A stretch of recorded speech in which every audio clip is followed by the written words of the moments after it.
প্রত্যর্পণ চুক্তিও রয়েছে। ইন্ডিয়া আর বাংলাদেশের মধ্যে যে এক্সট্রাডিশন ট্রিটি, সেটাতে মেইনলি দুটো ক্লজ আছে।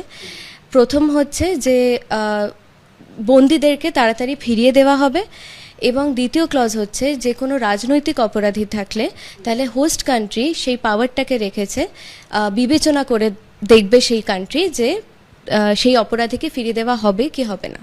কনসুলার অ্যাক্সেসের মাধ্যমে যদি বাংলাদেশ বুঝতে পারে, যদি প্রুভ করতে পারে যে এই দুই ব্যক্তি সেই দুই ব্যক্তি, তাহলে তাড়াতাড়ি ইন্ডিয়া এই দুই হত্যাকারীকে, অভিযুক্তকে ফিরিয়ে দেওয়ার চেষ্টা করবে।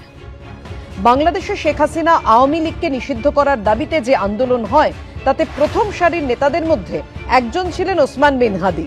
ইনকিলাব মঞ্চের আহ্বায়ক এই শরীফ ওসমান বিন হাদি ভারত বিরোধিতার জিগির তুলেছিলেন।